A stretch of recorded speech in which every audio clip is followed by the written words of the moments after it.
Welcome to Toulouse for the 16th annual Indoor International, the Elf Trial.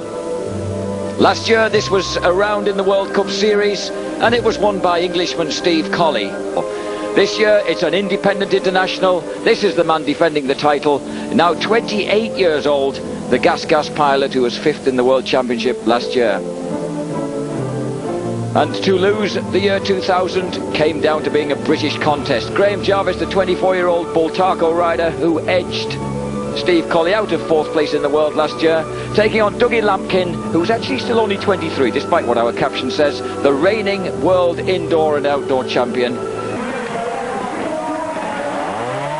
And he warms up that rear Michelin. The warmer it gets, the stickier it gets, the better the result should be. Steve Colley burning out before he burns up. Paul Gamble, ever attendant minder, has to follow him up this absolutely horrifying thing. Remember, there's no safety nets. This is not a circus. There's not a safety net underneath this. You certainly have to have a head for heights, don't you? It's a long way down to that 2 foot of water at the bottom. Colley just making sure at the top there. And then he's got to come back down. Heaven only knows what this island is supposed to represent. Icy-eyed Billingham by the looks of it to me. But Colley comes through it clean, so he's just lost those 2 marks in section 1 so far. And talk about frightening, well, it's funny how these guys sometimes lose marks when you least expect it. Now, what is this meant to represent? Well, I'll tell you one thing, it's scary. First, he's got to get up there. But that's only the start of things. I don't know whether they provide a step ladder or a rope ladder for Paul Gamble, but Gamble's got, look where Paul Gamble is. And look at that, there's just a few inches of water or even just soggy tarpaulin at the bottom in the foot of the arena. Oh, Steve just edges his way up there. It doesn't matter if his toes are on the floor as long as they're still on the foot pegs. Now look at this, he's got to launch himself across this gap. Talk about an all or nothing situation. There's just, you've got to reach, haven't you?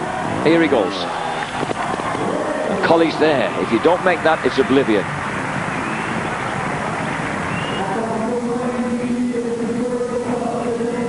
Steve Colley, now of course he's got up there, he's got to get down. Oh, and he dropped a precautionary foot, he just landed a bit skew on that first drop, but if he comes off the rest of it, then it's a good score. 9 marks lost in all, 8 minutes 20 seconds for a lap, no penalty time marks. Now taking a breather before what apparently is, would you believe it ladies and gentlemen, Manhattan. This is meant to represent Manhattan. Silly of me not to see New York in it, but I'm sure some of you back home did.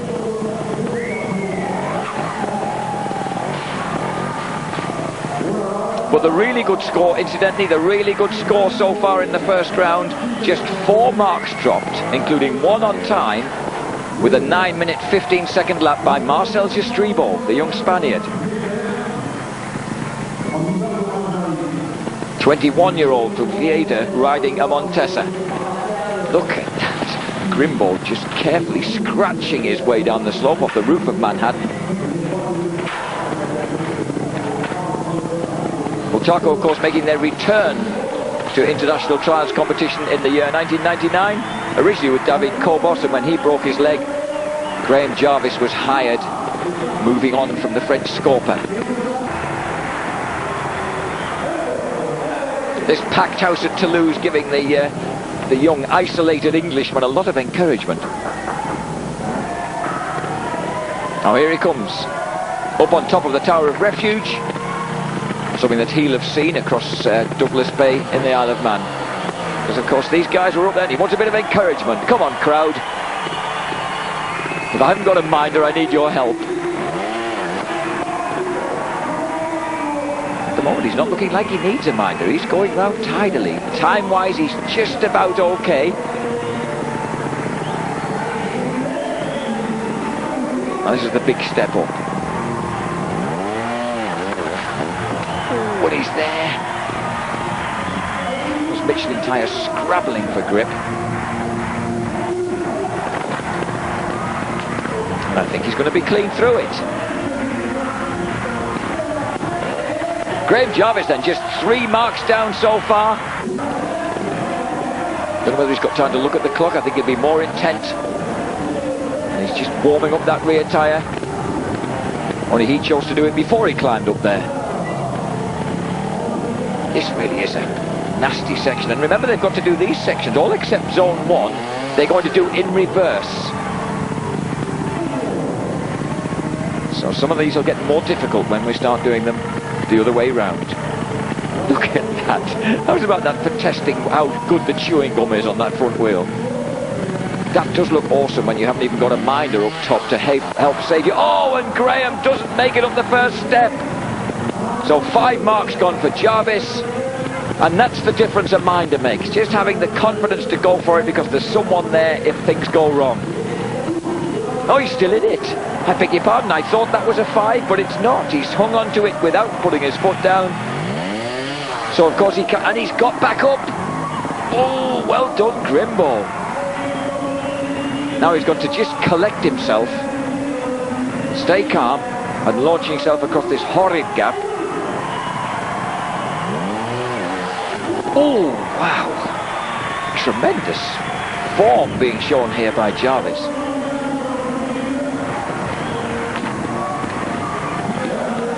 Now he's on the way down, which if anything is the easiest part.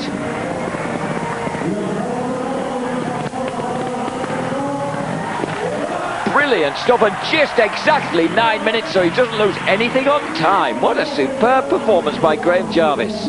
First section.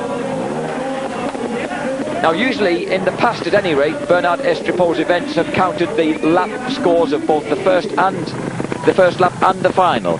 But on this occasion at Toulouse, the first lap score doesn't count towards the final result. So when these guys start in the final, the 4 best guys will be the guys who will go forward to the final, and it looks likely, I would think, that Lapkin will be joining Jastribo, Colley and Graham Jarvis there. Unless something unusually calamitous overtakes the world champion. It's not looking likely, is it? But he's been out practicing endlessly in the Isle of Man, which is his new home, since first taking delivery of a Montesa to practice with early in December.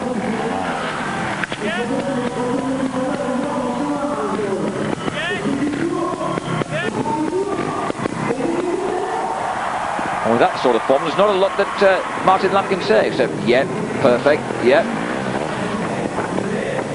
Here he goes, off up the Manhattan skyline. Actually, I was going across the Queensborough Bridge late last year, and in fact the general structure of it is extremely similar and about as awesome and inspiringly cack-handedly put together as this as well. You feel extremely dodgily unsafe when you're on top of it. Same levels of sort of engineering skill and design involved. Lapkin slides his way down, so far having lost nothing at all. So after Sheffield, although this man still leads on 37 points, Mark Colomé on 35, Steve Colley on 32. We'll be showing you that Valencia event here on Eurosport on, I think, February the 14th. So bear that in mind, don't miss it. And of course the guys are actually in Geneva to ride the 3rd round of the World Championship in Switzerland. That we'll be bringing you to, because we have all the World Championship rounds here on Eurosport, your motorcycling and motorsporting channel. Look at Lapkin tickling that clutch with the left hand, as if he's been riding Montesas all his life. In fact, he spent his whole adult life winning World Championships from Beta, and then this astonishing move onto the Honda engine Montesa. Honda trying to regain the sort of top-class position that they had in the mid-80s when the Belgian Eddy de Lejeune won them 3 successive world titles. They want to get back to the top in trials, and they're the only Japanese company that have really made successful inroads into trials at the top level, and they want to get there again. So right now, in fact, they've got the top 3 riders in the world. Lapkin, Takahisa Fujinami. Yeah, good there, get the front end up. Good there, you'll get the front end up, Dougie. Yeah. And they've also got Mark Colomay, which of course gives Mark Colomay something to think about, because he's always had a different bike from Lampkin. Now they're on something dead equal.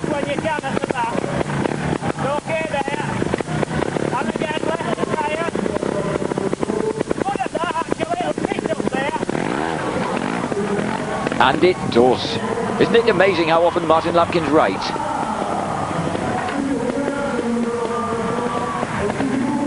Lampkin only 2 marks lost so far this round.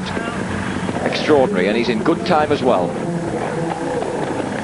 Now, of course, he'll have, in this awesome Zone 7, he will at least have the friendly face of his dad awaiting him, and that'll give him the confidence to really launch at these obstacles.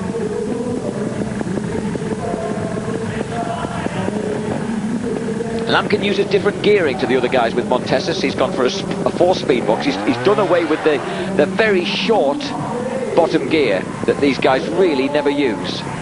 So he's more or less taken that out of the gearbox. So his bottom gear is now the equivalent of second gear in the bikes used by the other Montesa riders.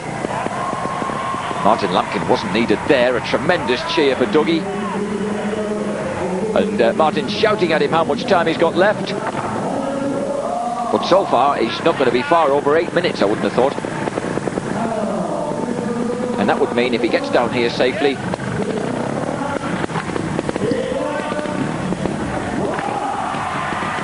And that's Dougie Lampkin, just 2 marks lost. 8 minutes and 2 seconds. He's on devastating form, the world champion. He's got Marcel Jastribo, Graham Jarvis and Steve Colley as opposition in the final. It'll be good. The section that he's about to tackle, horrifyingly in reverse, this represents Fort Boyard off the Atlantic coast, which is a sort of French prison island, like Alcatraz. So here's poor old Steve Colley. Well, takes no prisoners this place. Or will it? Oh dear, look at this. Now how on earth, Colley's got to get up there, and really there's hardly anything to take off from. I don't see how they can do this, look, because it's not as if they've got a level surface to take off from. His back wheel's going to have to drop in onto the wood. Can he get up there to where Paul Gamble is? Oh, and he can't! Colley 5's Fort Boyard. Fort Boyard claims its first victim, but fortunately Colley is allowed out. Oh, he just didn't have his weight forward fast enough, did he? Now, what about his homeland? The Tower of Refuge from Douglas Harbour.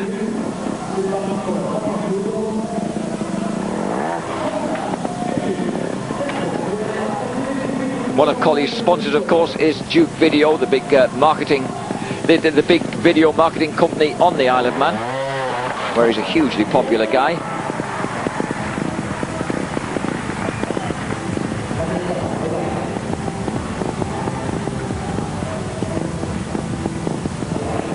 Works his way round. He wants to come off this dead straight, which he does. And then he's got to turn himself round again and get across to the next tower. Ooh, look at this. Oh, look at this. Colley's going to go for it, and he does. Showman to the end. He just ignores anything in between the two towers and launches himself across the gap. A failure at the fourth zone. Colley looks round in some sort of disbelief and annoyance at that. He just didn't carry the front wheel far enough, and the thing just cased out and threw him back. So, in annoyance with himself, Steve Colley assaults the Manhattan skyline via the rickety structure of the Queensborough Bridge. He's gone his way from Queens into Manhattan here.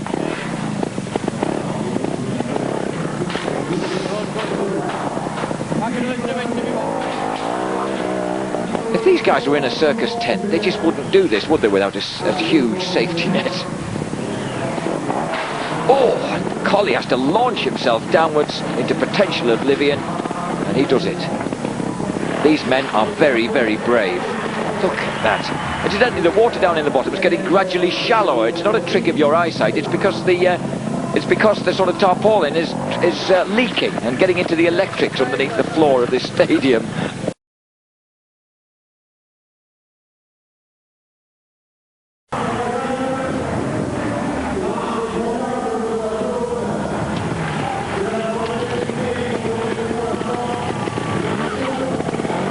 Graham Jarvis, who finished 4th in the World Indoor Cup last year, just 7 points behind Steve Colley and his Gas in 3rd place. But that, of course, was when he was riding the Scorpa. Now he's a brave man here as he goes up Fort Boyard. He's got to do this without a minder up there. Now this must affect your confidence. You know that if things go slightly wrong, if you really put 110% into this attempt, then it could go horribly wrong because there's nowhere there to grab at least the front wheel. Here he goes, Jarvis. And as I suspected, he didn't really force it. That was a 95%er on Grimbo's part, and it was wholly understandable. So he's gone almost for a sort of a safe fail.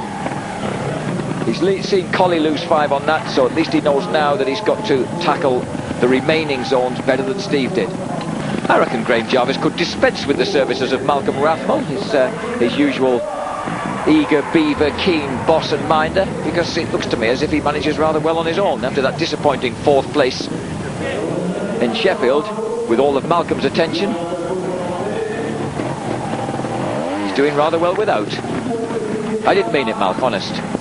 I like to see you there, I like to hear you there.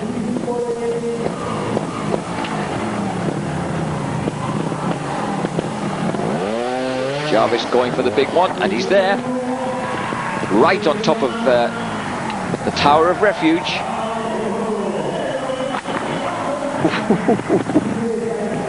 In the middle of Douglas Bay, which of course during TT fortnight, the Isle of Man Tourist Trophy races, just awash with extremely inebriated people doing burnouts, donuts, wheelies and everything else along Douglas Prom. The Tower of Refuge barely visible.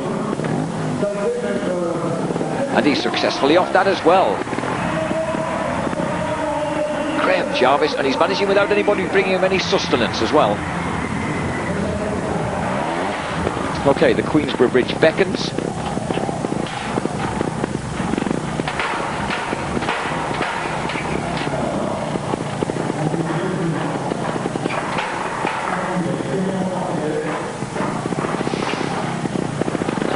He was looking slightly right then because he knew he'd got to turn right and climb up there.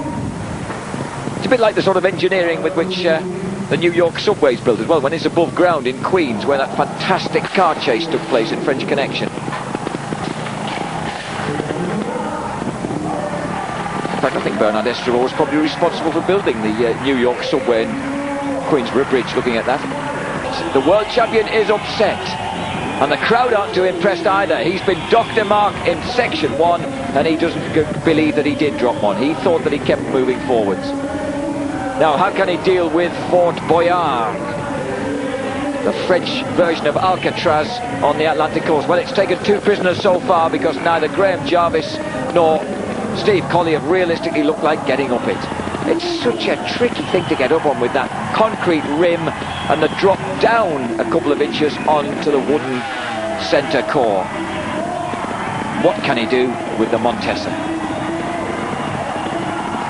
Look at that, he couldn't get much further back, and he nearly got there. Martin Lampkin resisted the temptation to grab the front wheel initially, and then eventually had to. It's almost awkward getting back down, isn't it, that way? So that was a brave attempt by Lampkin to assault Fort Boyard. There he went. Look, Martin didn't grab it at first and eventually had to. That was so close. Well, if Dougie Lampkin couldn't get up there, I reckon that Bernard Estrevaux had finally designed a section that was impossible. And as usual, when he gets annoyed with himself, he's beginning to motor, isn't he? He's beginning to roll along.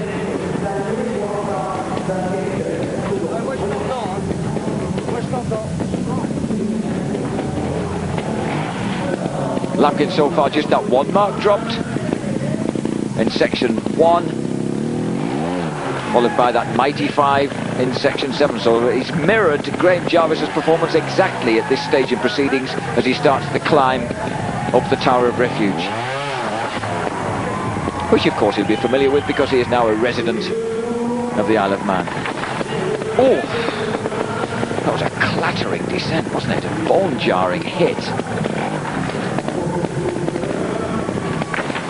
Dougie and Graham Jarvis, of course, taking the safe route across there, whereas Showtime Colley launched himself excitingly from one tower to another. It Works and he's clean. Out of section 4. And of course, this is the man who loves to perform under pressure. He just seems to get better and better under pressure. He knows that Jarvis has gone clean from this point on, and the only way he's going to stay with him is to go clean with him. When this guy won the European Trials Championship as a 17-year-old in 1993, it was at the last round in France, when he won it in a cliffhanger there, that Martin Lampkin realised his son had something special. He realised that the kid could ride under pressure and that he had that fearful desire to win. Here he is on top of Manhattan Island, matching every move that Graham Jarvis made. Just he had to do the same in Sheffield with Steve Colley. So now we come to the race-off.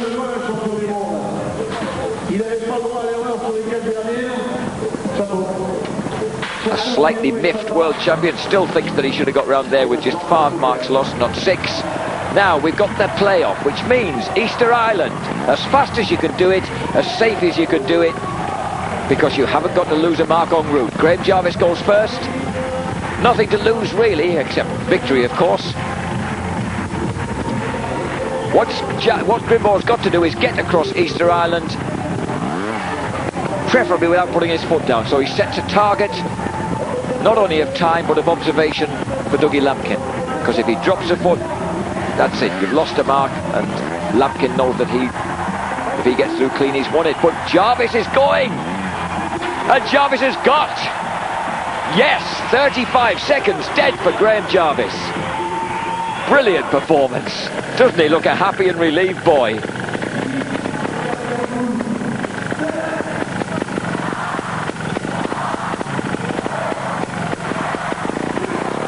And now here goes Lampkin. Oh, he's overbalanced! Lampkin's thrown it away just when I said he was a hell of a pressure rider. He's thrown it away, he's dropped a mark, so it won't really matter how fast he does it, because he's already dropped that crucial point. Oh, he's been livid with himself. Look at the expression on that face he's riding past, it says it all. So Lampkin flying out of that section, flying over Easter Island to no avail. Graham Jarvis has become the first Bull Taco to win here in Toulouse since Bernie Schreiber, I would guess, in 1985. Well done, Graham, says a sporting Martin, and will be over the moon. And so is great. Look at that, that's great to see. Good boy, Grimble.